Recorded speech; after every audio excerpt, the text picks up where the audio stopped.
There are no subtractions and divisions in our mind. There is only addition and multiplication. I will just remove negative thoughts and I will have positive thoughts.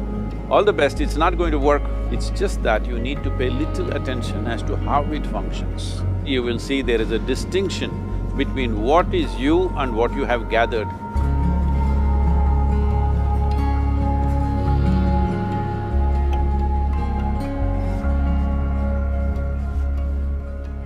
Well, see the way the question is asked and also the way normally it's addressed is, people think there is something called as negative thought and positive thought. They want to remove the negative thoughts and have only positive thoughts. For such people, I would ask them to just experiment for 10-15 seconds. Let them forcefully remove one thought from their mind. For example, next 10 seconds, just don't think of a monkey. Try not to think of a monkey for next 10 seconds. You will see you will be full of monkeys. So what I'm saying is, this is the nature of your mind, because in this mind, all the three pedals are throttle. There is no brake, there is no clutch. Whatever you touch, it will only go faster. In this kind of mind, people have been taught from moral teachers and religious teachers, do not think about bad things. Well, since then it's been a full-time job. So there is no way you can handle the mind like this. This doesn't need any great enlightenment. If you spend 2 minutes with your eyes closed, you will realize you cannot do anything forcefully with this mind. So, I want to remove negative thoughts. Do not ever go in this direction, because what you want to remove will become your quality. Always you will be on it. So what should I do? The thing is this, without understanding the fundamental mechanism of this mind, because our mind, human mind, is the most sophisticated computer on the planet. Even all the supercomputers have come out of this. When this is the case, is it not important that we understand the mechanics of how it functions? One simplistic aspect of how it functions is, there are no subtractions and divisions in our mind. There is only addition and multiplication. If you try to do something with it, it will say one more. If you try hard, it will multiply into many more. In this mind, you don't try to identify what is positive, what is negative and try to remove it.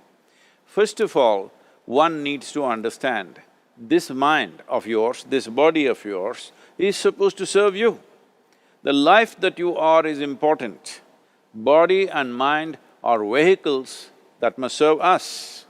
If you sit in a vehicle, it must go where you want to go. If it goes to its own destination, what is the point of such a vehicle? It's just a nuisance.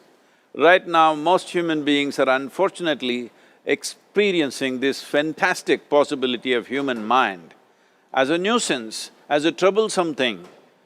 Well, this is the most beautiful thing you have. It's just that you need to pay little attention as to how it functions. One simple thing is this.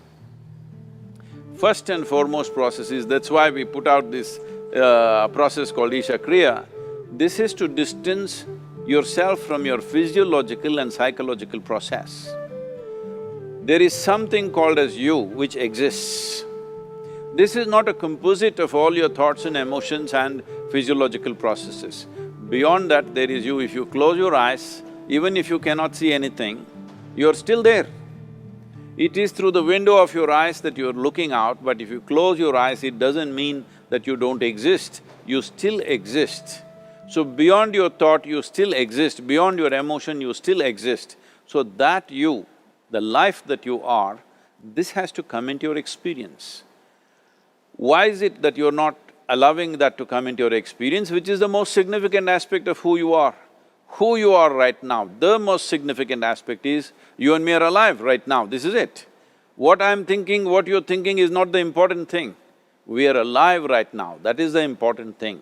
So, it is important that you focus on this fundamental sense of aliveness within you, and then you will see there is a natural distance between you and your thought process. Once there is a distance between your psychological process and your physiological process, this is the end of suffering. Because there are only two kinds of suffering that human beings go through, physical suffering and mental suffering. Once you create a little space between you and your mind, between you and your body, this is the end of suffering. This is something every human being has to experience and know, otherwise thinking I will just remove negative thoughts and I will have positive thoughts, all the best, it's not going to work 100%, it's not going to work because nobody can remove it, they can avoid it for some time. So when negative thoughts come, you say Ram Ram, Shiva Shiva, whatever you want, but this is just avoiding, it's not gone. The moment you stop that, it will pop back with great force, otherwise it'll come back in your dreams. So it's very important, first of all you need to understand your anger, your resentment, your fear, your anxieties, the negativity that you generate. Generally resentment, anger, it is always directed towards somebody. But we need to understand this is poisons that we are drinking and expecting somebody else to die. Fortunately, life doesn't work like that. If I drink poison, I die. If I drink poison, you don't die. So, we need to understand this. When I say poison, today you can have yourself chemically analyzed. Right now, what is your blood work, what it says? 5 minutes of intense anger, check your blood work and see, there will be lots of negative elements in it, literally you're poisoning yourself. So, do you want to poison yourself? Definitely not. Now the very question is coming from certain helplessness, what shall I do? Don't do anything, just sit back and just concern yourself with something which is a life process. Maybe your heartbeat, maybe your breath, maybe just the sensation of being alive. Depending upon how sensitive or how perceptive you are, accordingly, find something. It could be a sensation in the body, it could be breath, it could be heartbeat, it could be anything, something which indicates life to you. Just pay attention to that for some time. Slowly you will see there is a distinction between what is you and what you have gathered, which includes both your physiological and psychological possibility or mess, whatever you made out of it.